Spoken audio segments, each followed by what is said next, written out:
साध संगत जी, short inspired stories channel पर आपका बहुत बहुत स्वागत है। वीडियो शुरू करने से पहले आप कृपा करें मेरे चैनल को सब्सक्राइब जरूर करें और साथ में बेल आइकन को भी दबा दें ताकि मेरे नए वीडियो का नोटिफिकेशन आपको मिल जाए। और अगर वीडियो अच्छा लगे तो लाइक, कमेंट और ज्यादा से ज्यादा शेयर करें। अब देर ना करते हुए आज की कहानी शुरू करते हैं। साध संगत जी, जब सतगुरु नानक की मुलाकात बंगाल के मशहूर डाकू भूमिया से हुई तो क्या हुआ। मन्ने की गत कहीं ना जाए, ये को कहे पिछे पछताए। साध संगत जी जो प्रभु करतार के सिमरन को सरवन कर मनन करते हैं, उनकी गत या अवस्था कहीं नहीं जा सकती। साध संगत जी जगत के कल्याण के लिए जब सद्गुरु नानक भाई मर्दाना जी और भाई बालाजी के साथ जब ढाके बंगाल की धरती पर गए तो वहां पर सद्गुरु ने करतार के नाम का कैसे होका दिया। आइए बड़े ही प्रेम और प्यार से आज का यह प्रसंग सरवन करते हैं।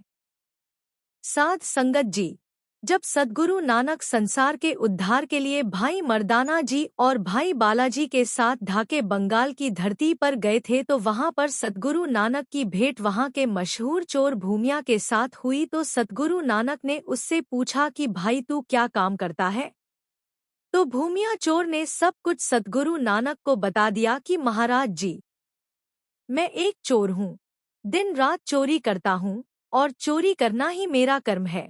चोरी किए हुए धन के साथ ही मेरा गुजारा होता है, मेरा घर चलता है। तो सतगुरु नानक ने भूमिया चोर को उपदेश करते हुए कहा कि हे भाई, चोरी करनी अच्छी बात नहीं है किसी दूसरे का कमाया हुआ धन चोरी करना और उसको अपने उपयोग में लाना बहुत बड़ा पाप है, जिसकी इस लोक में भी और परलोक में भी सजा मिलती है। इसलिए तू हमारा वचन मान, तू चोरी को छोड़कर कोई और काम कर। तो सद्गुरु नानक के मुख से ऐसे वचन सुनकर भूमिया चोर हाथ जोड़कर सद्गुरु नानक से कहने लगा कि सद्गुरु जी, आपकी बात तो ठीक है, लेकिन मेरी भी मजबूरी है कि मैं केवल चोरी करना ही जानता हूँ और कोई काम ना तो मैंने आज तक किया है और ना ही मैं कर सकता हूँ। चोरी करने के अलावा मुझे और कुछ भी नहीं आता है और अगर मैंने चोरी करनी छोड़ दी तो मैं अपने परिवार का पालन पोषण नहीं कर पाऊंगा और अपने परिवार सहित भूखा ही मर जाऊंगा। तो इसलिए आप भी मुझे इस काम के लिए क्षमा बख्शे और इसके अलावा आप मुझे जो भी उपदेश करेंगे, जो भी आप मुझे कहोगे, मैं आपकी सारी बातें मानूंगा, लेकिन मैं चोरी किए बिना रह नहीं सकता। तो उसके ऐसे वचन सुनकर सद्गुरु नानक उसकी मानसिक अवस्था समझ गए और सद्गुरु ने कहा कि ठीक है,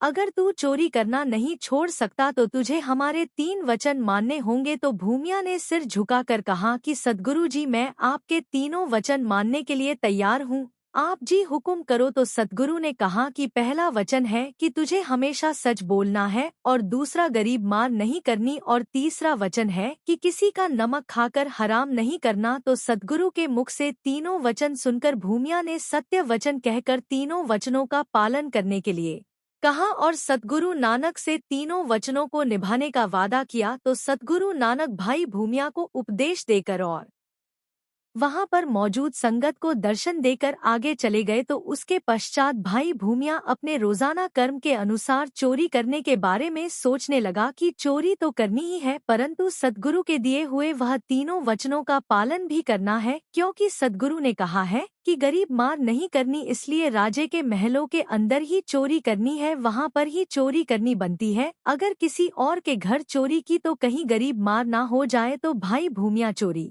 करने के बारे में सोचने लगा कि राजमहल में कैसे जाऊं, वहां पर इतने सैनिक मौजूद रहते हैं, कैसे चोरी की जाए। तो उसने योजना बनाई कि राजाओं जैसे वस्त्रों को धारण किया जाए, जिससे कि मुझे महल के अंदर जाने की आज्ञा मिल जाएगी और कोई भी मुझे रोक नहीं पाएगा। तो अपनी योजना के अनुसार भाई भूमिया राजे के वस्त्र पहनकर आधी रात को महल में चला गया। तो महल के अंदर मौजूद पहरेदारों ने अपनी ड्यूटी को निभाते हुए पूछा कि महाराज जी, आप कौन हो और कहाँ से आए हो, आपको किससे मिलना है और कहाँ जाना है। तो उस समय भाई भूमिया को एकदम से ख्याल आया कि मैंने अपने गुरु को 3 वचनों का पालन करने का वादा किया है कि सच बोलना है, झूठ नहीं बोलना। तो उस समय उसने अपने मुस्कुराते हुए चेहरे से कहा कि आपको नहीं दिखता कि मैं चोर हूँ? इस समय मैं और कहाँ जाऊंगा? मैं राजा के महल के अंदर चोरी करने जा रहा हूँ और चोरी की योजना बनाकर ही जहाँ पर आया हूँ।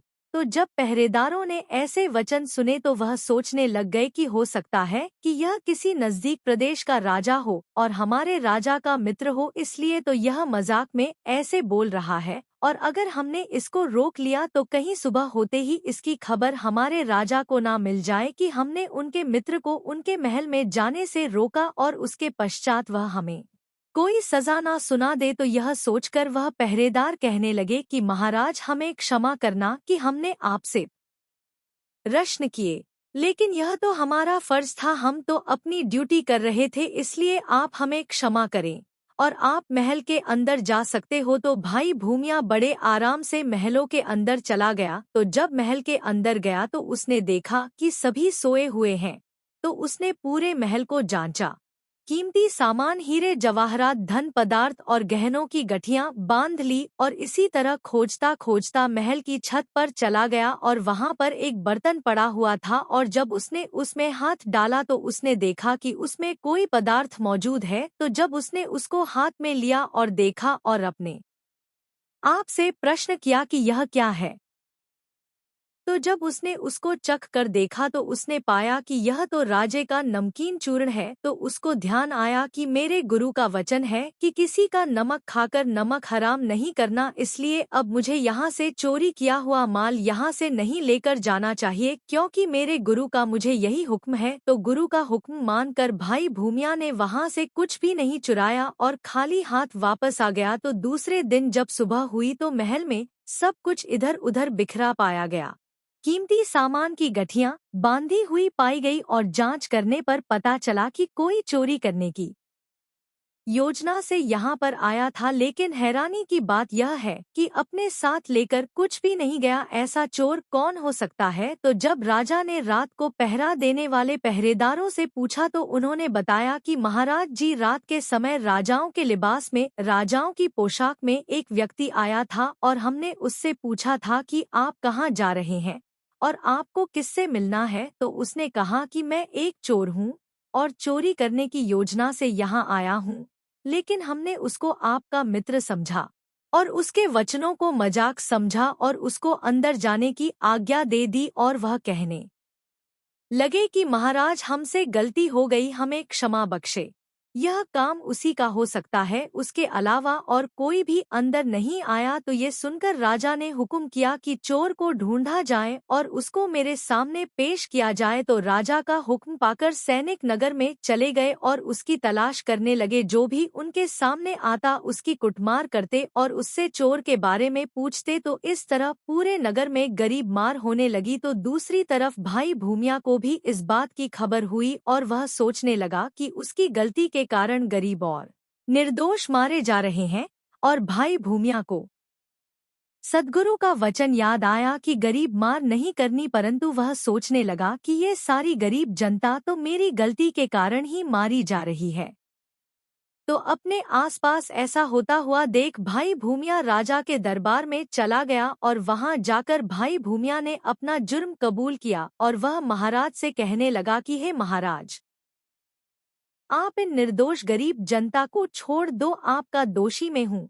मैं ही आपके महल में राजाओं के वेश को धारण कर चोरी करने की योजना से यहाँ आया था और मैंने आपके कीमती सामान की गठियां भी बांध ली थी, लेकिन बाद में मैंने यह सब यहीं पर ही छोड़ दिया, इसलिए चोर मैं हूँ और मेरी गलती की सजा किसी गरीब को ना दो। तो राजा ने पूछा कि अगर तू चोर है और चोरी करने के इरादे से हमारे महल में आया था तो फिर बंधा हुआ सामान लेकर क्यों नहीं गया? तो राजा के ऐसे वचन सुनकर भाई भूमिया ने सारी वारदात राजा को सुना दी कि महाराज, मैंने श्री गुरु नानक देव जी से उनके 3 वचन मानने का वादा किया था कि झूठ नहीं बोलना, नमक खाकर हराम नहीं करना और गरीब मार नहीं करनी, इसलिए मैंने गरीबों के घर छोड़कर आपके राजमहल में चोरी करने के बारे में सोचा था और पहरेदारों के पूछने पर मैंने सत्य बोला था कि मैं चोर हूँ और महलों के अंदर चोरी करने के इरादे से आया हूँ।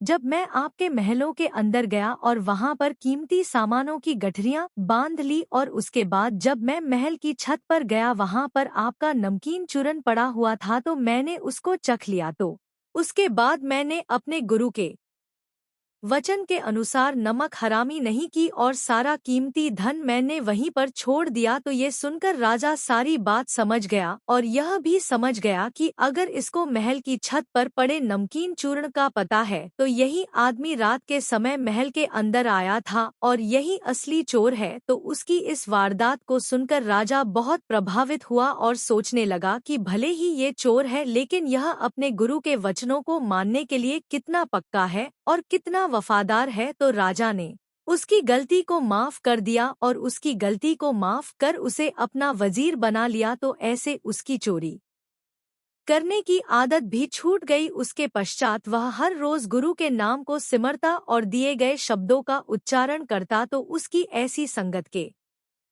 कारण राजा भी सद्गुरु नानक का श्रद्धालु बन गया। तो उसने धर्मशाला बनवाई और वह भी सद्गुरु नानक के नाम सिमरन को सिमरने लगा कि मुझे भी सद्गुरु नानक के दर्शन और उनका उपदेश हासिल हो। तो एक दिन उसकी ये इच्छा भी पूरी हो गई। एक दिन सद्गुरु नानक ने उसको दर्शन देकर उसको ब्रह्मा ज्ञान बख्श दिया। तो साध संगत जी, ये साखी हमें सिखाती है कि सद्गुरु नानक के वचनों को मानने से भूमिया की चोरी करने की आदत छूट गई और राजे का वजीर बनकर संसार के सुखों की प्राप्ति के साथ साथ गुरु नानक देव जी की खुशियों का पात्र बनकर सचखंड का अधिकारी भी बन वह गया। साध संगत जी, इसी प्रकार श्री गुरु अर्जन देव जी ने अपने पिता श्री गुरु रामदास जी का वचन मानकर विछोड़े की पीड़ा तो सहन कर ली लेकिन वचन नहीं तोड़ा, जिसके फलस्वरूप सद्गुरु गुरु गद्दी के मालिक बने। यह सब वचन मानने की ही बरकत है। साध संगत जी, आज के प्रसंग की यहीं पर समाप्ति होती है जी। प्रसंग सुनाते हुई अनेक भूलों की क्षमा बख्शे जी। साध संगत जी, अगर यह कहानी आपको अच्छी लगी तो लाइक शेयर और सब्सक्राइब जरूर करें।